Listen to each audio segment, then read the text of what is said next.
Hello again, everybody, and welcome to another episode of CXCY, brought to you by our friends at ClueTrack.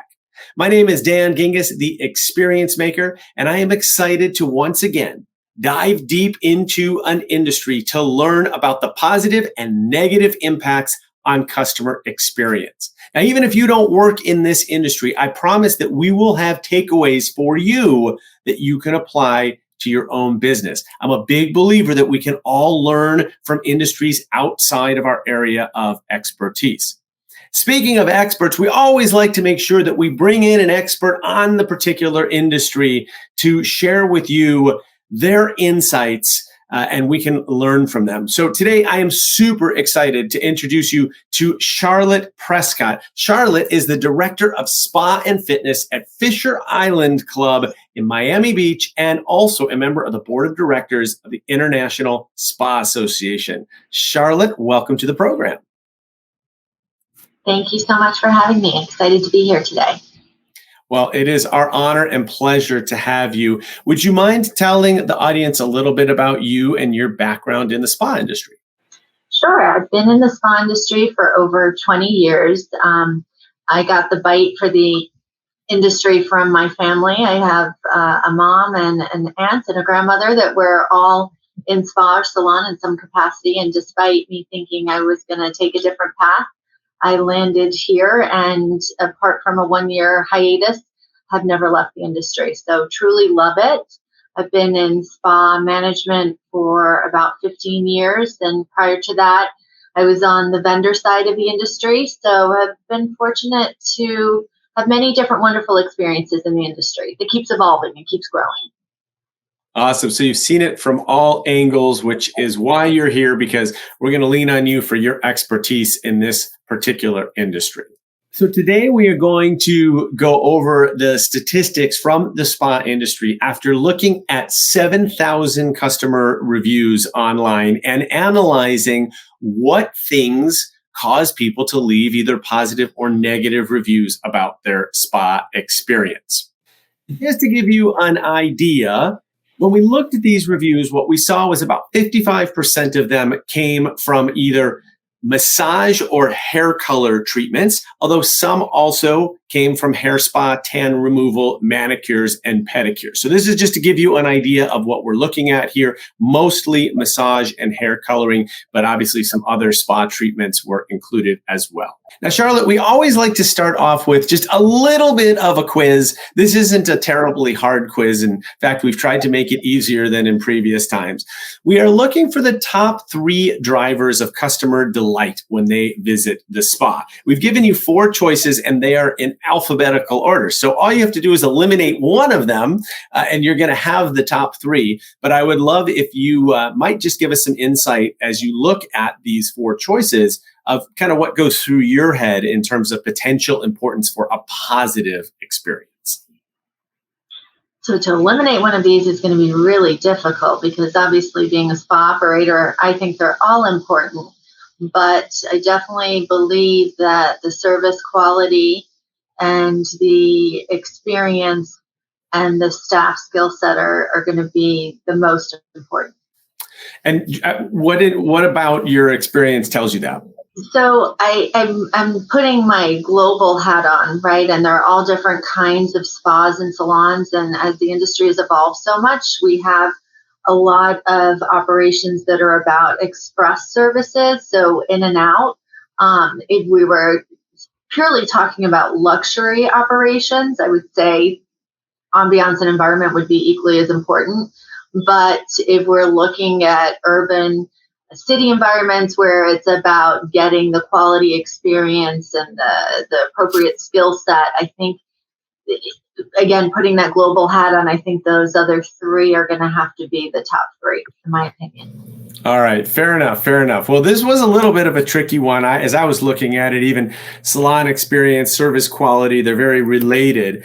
So it turns out that it is the people that make a huge difference and that the staff skill and behavior is actually the number 1, followed by the salon experience, and the ambiance and environment does show up. So we're going to dig a little bit deeper into this and see the data and the subcategories within each of one of these studies to see how we got to these three. So first, let's talk about this staff skill and behavior. What we found in the data, I thought this was really, really interesting. And Charlotte, I'm excited to get your thoughts on this, is that people commented on two very distinct sides of the staff skills and behavior. There's the hard skills, which is like, do they know what they're doing? Are they able to perform the treatment in the right way? Are they professional? They have attention to detail, et cetera. And then there are the soft skills, which have much more to do with their friendliness, their attitude, whether they're showing empathy and compassion, how well they communicate, et cetera. I'm wondering if maybe, Charlotte, you could just tell us a little bit about this balance and how maybe you've seen the hard and soft skills balance in your experience. Yeah, I think in, spa wellness environments, both are so important, equally as important, which is what is sometimes the biggest challenge in our industry in getting the right labor in place for that reason. It's been known for a long time that people go to their hairstylist, and it's not just about, the product that they're leaving with in terms of the color, but how the overall experience was. And everybody jokes, your hairstylist can be your actual therapist. Same can be said for a massage therapist that, they're truth tellers. They see everything that's going on with the client. So if the body is holding on to stress, then, you get to know a lot more about that client. So I can see how both are truly essential. I love that you said that the hairstylist can become the therapist. It's as if you saw the next screen we were going to put up. And I want to tell you, ladies and gentlemen, that Charlotte has not seen the next screen that we're going to put up. And we do that very intentionally. But let's put that up because, Charlotte, what we found was that customers really appreciate the advice of stylists. And so maybe they are in some ways playing that therapist role. But that's one of the things that really leads to positivity. And for those that haven't watched our show before, in that orange box there where you see those check marks, this is actually coming from ChatGPT that has looked at all of the 7,000 reviews and pulled out the specific areas that people are talking about. These are words that customers are using when they are giving a compliment to a spa about getting the stylist advice. So this knowledge and expertise, whether it's a understanding of the person, of the specific skills, and then being willing to communicate it and guide the person is something that is really, really important. Another thing that we like to do on this show is share some actual pieces of feedback. And so these are typed exactly as the customer typed them into reviews, no editing, no grammar changes. But one person said the stylists really listen to what you say you want and offer suggestions if they don't think it will look right with your skin tone or the shape of your face. Somebody else said stylists are very professional and knowledgeable. They're very good at helping select hair color and styles. I love how I look when I leave, and their advice on hair products helps me look good between appointments. So Charlotte, I know, I mean, I was going to ask you if this is surprising. I know it isn't because of what you just said, but as you're looking at this data and some of the specific wording that customers are using, what goes through your head? Yeah, I think this is what we talk about as being our relevance and why the services that we offer in the industry are so essential and why there's job security for spa and salon service providers. There's been so much about what you can do at home, especially during the pandemic when people started to coloring their own hair at home or doing their home spa treatments. But there's nothing like that human touch and human interaction. So that experience and the connection with the service providers is important as the actual product that they're giving. Absolutely. And I think that as we saw at the beginning, right, it's almost like the service is sort of the lowest bar. Like, of course, we expect when we go into a spa that it's going to be a good massage or that the hair color is going to look good afterwards, right? That's almost like the ante. But then what really becomes important is that interaction with the staff and everybody that they get to talk to and how we make the customer feel. And that gets us into the next piece, which is the soft skills. And again, this is the similar chart, but it's talking about, we dug deep into friendly attitude, which was one of the top subcategories in the soft skills. And again, you can see in the orange box what generative AI ChatGPT came up with by analyzing all 7,000 reviews. And you start to see things like smiling faces and discussing personal topics. There's that therapist piece again. Making a personal connection, I think, is so important. And what I love about these examples, and even the quotes at the bottom, takes the time to get to know the client's needs, asks what I like and don't like. I forget my stylist's name, but she was fun to talk to. What I love about all of those is that there's nothing about the actual product or service. It is really about the experience and how they were made to feel by the person there. So such a great indicator. And I think this is true. We like to talk a lot about on this show about how, even though we're talking about an industry that you may or may not work in, this is applicable to so many different industries. I worked in the fast food industry for a while, and I used to joke that we've all had this experience where we walk into a fast food restaurant and it looks like we're interrupting the otherwise pleasant day of the person behind the counter because we want to place an order. And that's a personal interaction that now really affects how we like the food and how we like the brand. And so that people aspect, I think, is so important. And as you say, it does create some job security, which I like. So let's continue on. We like to focus on the positives on this show, but we also want to look at what is it that is causing some people to leave negative reviews? Because, of course, if we can fix this, then we can create an overall better experience. So let's take a look at what we found here. As it turns out, it was the desk staff by far that was causing the most negative reviews. And this is interesting because this is just like that person behind the counter at the fast food restaurant. This is the first person that you see when you walk in. And a lot of this had to do with scheduling changes. People use the word pushy, not providing a relaxing environment, et cetera. I'm wondering, Charlotte, does this surprise you at all? Have you seen this before? And can you talk a little bit about the importance of, let's say, the non-professional staff, the front desk people who are not necessarily performing the service? Yeah, absolutely. Unfortunately, it doesn't surprise me. I think, the first and last point of contact being through the front desk is as important as the actual service itself. And, we live in a very fast-paced time, and we're used to doing most things through our phone and not having to interact with an individual. So if we're going to interact with another human being, we want it to be a pleasant experience. We want it to be swift, but professional, and warm and friendly and informative, but to the point. And so the front desk, which is often the hub for everything, the concierge of the spa, if you like, is juggling many things at once, but needs to be presented in a manner that they're completely engaged with the person in front of them, and that they're 100% dialed into them and making sure that they have an amazing experience. And the same on the back end. When the guest is departing, it has to be, again, swift and accurate and warm and friendly and engaging. Turn that pushy around into something that is more positive and wanting them to rebook and making the process fast and easy for them, and maybe encouraging them to come back sooner than later because they loved it so much that they can't wait to be back in that spa or salon. So what do you think spas can do to improve this aspect? I would imagine it's some combination of hiring the right people and then doing the right kind of training. But especially with your work in the International Spa Association, what kinds of trainings or advice for hiring do you have?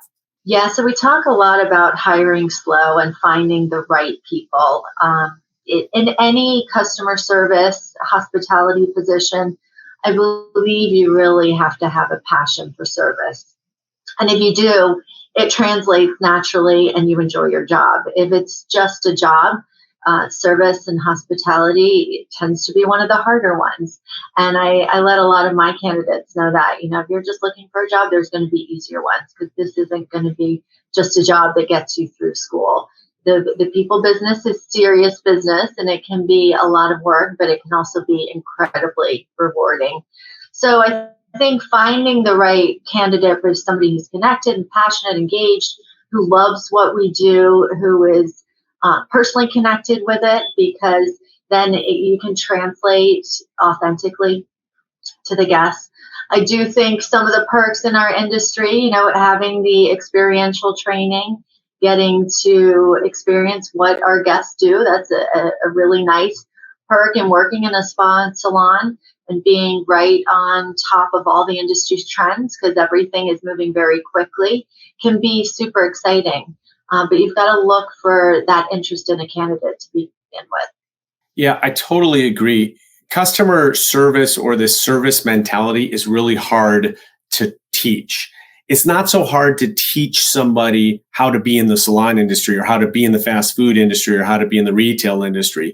That's all stuff that's really learnable. But if you don't have that sense of dedication to service, that's a tough one to create from people, right? To create from scratch. And so I love that idea of looking for people that have that skill. And then if you have to, training them around the salon industry, because that stuff is a little bit more teachable. Am I saying that right?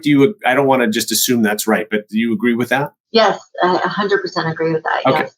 Cool. All right, let's go on. I want to talk a little bit about another aspect that showed up earlier in the data, which was this ambiance issue. And what we found was, I think very interestingly, is this probably isn't surprising to you, Charlotte, but in the salon, you're appealing to many of the different senses. And each one of those appears to be pretty important, because these are the words that came up in reviews. And as it turns out, that it kind of touched on a lot of the different senses. And at least from what I can tell, this is even before they get into the chair and somebody might be touching them or, massaging. And so you obviously have the feeling sense as well. But this idea of sight and smell and hearing in terms of music or water or something that feels relaxing. Talk to me a little bit about how salons really focus on this broader ambiance so that you're sort of, I guess, setting the stage for the service that's coming next. Yeah, I think the spa and salon experience should be aspirational, and it should take you on a journey from the moment you step in there. When you enter to a nice aroma that lets you know you've arrived, the change in music or the decor sets the tone. It will slow your breathing down if it's done right, just from the point of entry.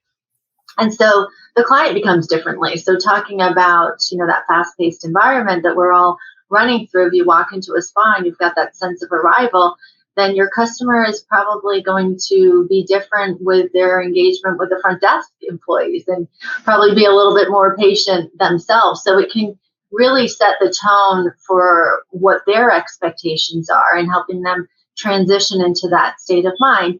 And again, going back to what I was talking about a little bit before, during the pandemic, when we were all doing spa and salon services at home, wasn't quite as glamorous. Now we go back to our spas and salons, and it is that glamour and that indulgent, pampering experience. We all know the physical science benefits of wellness that we're getting, but we should get that luxury and pampering as well. That's harder to do for ourselves. So all of those senses need to be really engaged to hit all those boxes.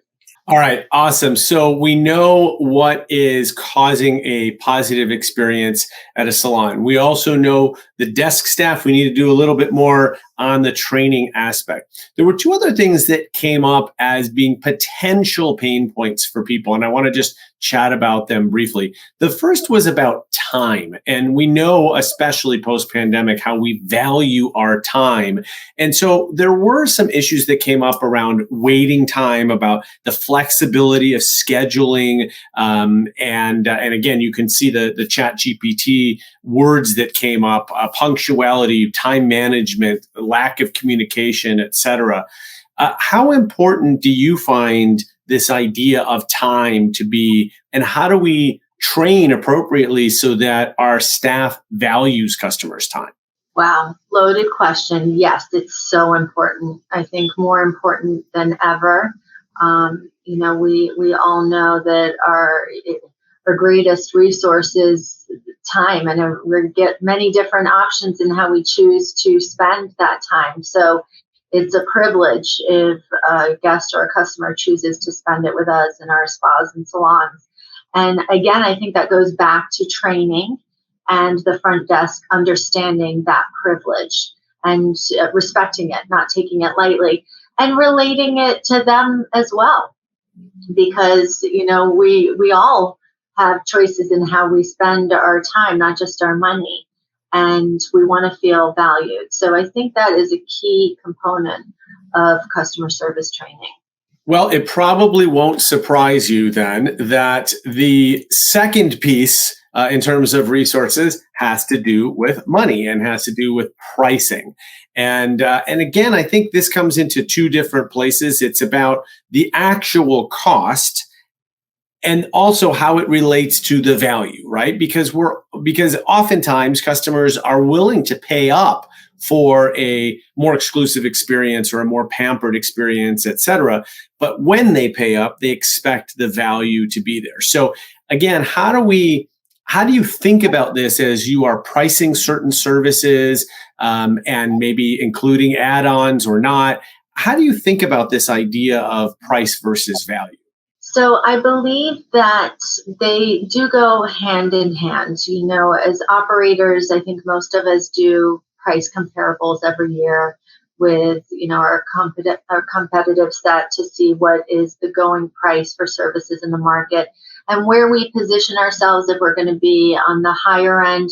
Why is that? Is it, the additional amenities or value adds that they get by coming into our operation?